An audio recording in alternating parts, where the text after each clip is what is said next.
RC One TV vous est présenté par rcteam.fr. RC Team, le spécialiste de l'automodélisme.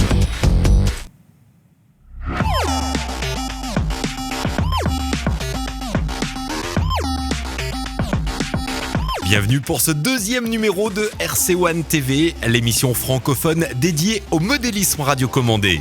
Retrouvez chaque mois un nouvel épisode sur notre site rc1.tv et rejoignez notre communauté sur notre page Facebook officielle. Voici tout de suite le sommaire de ce nouveau numéro. Nous avons suivi ce mois la finale de la 3D Cup, une compétition d'hélico conviviale et de très haut niveau qui nous a permis de rencontrer des top pilotes et Nigel Brown, le concepteur du TSA 700. À l'essai ce mois, une parfaite réduction de TT 8e, le Mini 8 de chez Losi et la Moto Racer, une micro-moto radiocommandée de chez Kyosho. Nous nous sommes rendus il y a quelques semaines à Francin, près de Chambéry, pour assister à la finale de la 3D Cup. Cette compétition indépendante a été créée il y a 3 ans pour satisfaire les pilotes français qui rêvaient d'une compétition proche des standards mondiaux. Silver Ray, l'initiateur du projet, revient sur le déroulement de la compétition. C'est assez simple, c'est 4 compétitions sur la saison. Donc ces 4 compétitions ont eu lieu tout au long du printemps, donc une en avril, une en mars, une au mois de mai. On a laissé passer l'été tranquille et donc la finale ici à Francin dans un cadre juste magnifique, avec le Mont Blanc comme point de vue, c'est assez sympa. Donc cette finale donc est un peu l'apothéose de la saison. Donc il y a 3 catégories, catégorie sport, donc pour les entre guillemets débutants. Catégorie expert, pour déjà des pilotes très confirmés, et la catégorie master, qui est voilà, l'élite français, voire l'élite mondiale.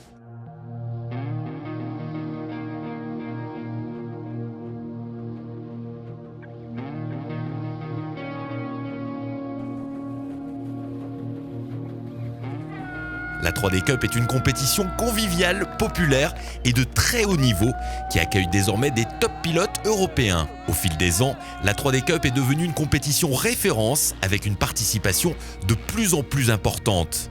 Dans la catégorie Master, le plus haut niveau de la 3D Cup, c'est le jeune Duncan Bossion qui remporte l'édition 2012. Avec une 4e place au 3D Master, le jeune Provençal peut être satisfait de sa saison. Alors mes objectifs cette année, c'était de faire une bonne place au championnat du monde qui s'est déroulé en Hollande et essayer de gagner la 3D Cup. Mes objectifs ont été atteints. Alors cette 3D Cup de cette année a été vraiment mieux que l'année dernière et on arrive à avoir des pilotes étrangers qui sont vraiment très forts et ça augmente encore le niveau d'année en année.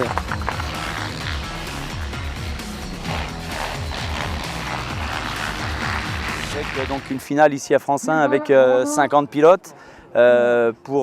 Juste pour info, voilà, l'année dernière on était 33 pilotes. Donc voilà, chaque année ça monte toujours un petit peu plus et c'est vraiment, ça fait plaisir parce que voilà, tout le monde semble être content de ça, ça plaît au plus grand nombre, c'est tout ce qui importe. Dans un instant, nous reviendrons sur les Fly-Off Freestyle Master et sur la présentation du TSA 700 par son concepteur Nigel Brown et Gaël Lamiran, le pilote français de la marque. Mais juste avant, voici le premier essai voiture du mois, celui du Mini 8 de chez Losi. Sale temps pour les concurrents du Mini 8. Losi, qui a toujours été un pionnier dans la conception de mini-voitures RC, a réussi une parfaite réduction d'un TT 8e, tant sur l'aspect que sur le comportement sur circuit. Le Mini 8 est un buggy 4 roues motrices au 1/14e, avec des différentiels avant et arrière équipés de pignons en métal. Le Mini 8 est livré avec un moteur brushless de 4500 kV et un variateur compatible avec les LiPo 2 et 3S. Le récepteur est un SR300 Spectrum de technologie DSM. Quant à l'émetteur, il s'agit du modèle standard livré avec tous les véhicules Ready to Run de la marque.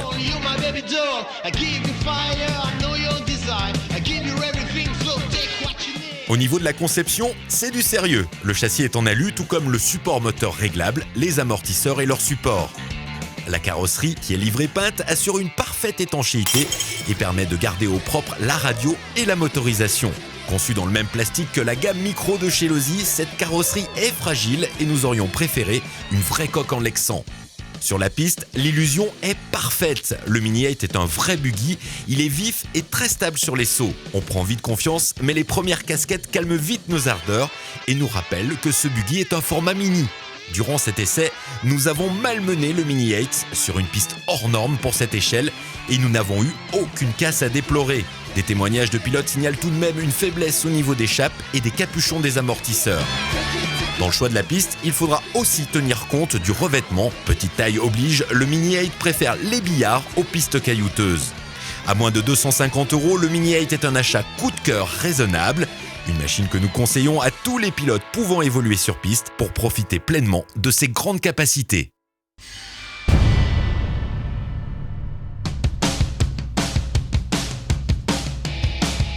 Retour à France 1 pour la finale de la 3D Cup. Avant de savourer des vols des Fly-Off Master Freestyle, voici une présentation du TSA 700 avec son concepteur Nigel Brown qui revient sur les raisons qui l'ont poussé à créer sa propre machine. En fait, les hélicoptères ont toujours été pour moi une passion, autant qu'ils m'en souviennent, et depuis que je vole. Depuis le début des vols 3D, nous avons toujours souhaité développer des modèles de plus en plus robustes pour satisfaire les pilotes et afin qu'ils puissent les pousser dans leur dernier retranchement et reculer ainsi les limites des domaines de vol sans rencontrer le moindre problème. C'est l'une des raisons pour lesquelles nous avons élaboré un hélicoptère original, unique, et qui est concrètement une machine particulièrement robuste. Pari réussi pour la marque australienne. Le TSA 700 est bien une machine robuste et très accessible, ce que nous confirme Gaël Lamiran. Conception très simple, efficace, légère. Il y a des pièces très faciles à changer en cas de crash. Peu de pièces à changer également en cas de crash.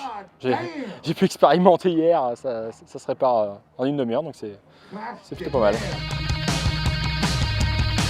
Nous avons également demandé à Nigel quels étaient les futurs projets de TSA. Nous travaillons actuellement sur un format 600 nitro et sur un format 600 électrique. Tous deux devraient être disponibles l'année prochaine, en février 2013, pour le salon de Nuremberg. Sont également à l'étude d'autres formats variés d'hélicoptères électriques. En fait, pas mal de nouveautés à venir sont actuellement en préparation. La 3D Cup 2012 est terminée et on attend déjà avec beaucoup d'impatience la 4e édition de cet événement majeur. Place maintenant aux deux roues avec le dernier essai de ce numéro de RC1 TV.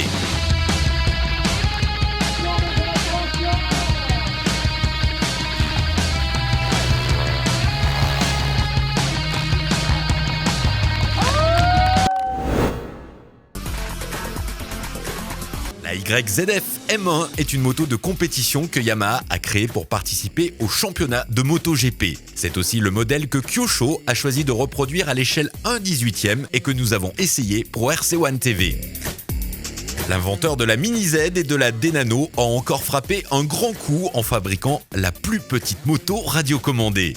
Si la réalisation du pilote est un peu grossière, la reproduction de la moto est une réussite. Fourche amortie, pneus gomme, étrier de frein, pot d'échappement, carénage, la moto racer est une pure merveille. Seul appendice permettant de différencier notre modèle d'essai à ceux du constructeur au diapason, la barre stabilisatrice équipée de billes qui évite que notre modèle réduit ne se couche dans les virages prononcés. Kyosho a inscrit la moto racer dans la gamme des Mini Z, mais c'est plutôt à une D-Nano que nous avons l'impression d'avoir affaire lorsqu'il s'agit de jouer du tournevis. Les vis et les pièces sont minuscules, la pince à épiler est indispensable dans la trousse à outils. Dans le coffret, on trouve la moto prête à rouler, équipée de sa béquille d'atelier, une télécommande spécifique, la KT19, un mini accu de 120 mAh qui assure une autonomie d'une dizaine de minutes et son chargeur USB qui peut se brancher sur le port de la radio. Pour l'angle de chasse de la roue avant, il est possible de choisir entre deux positions. Plus l'angle est grand et plus la moto sera stable à haute vitesse. Avec un angle de chasse plus petit, la moto sera plus joueuse et maniable.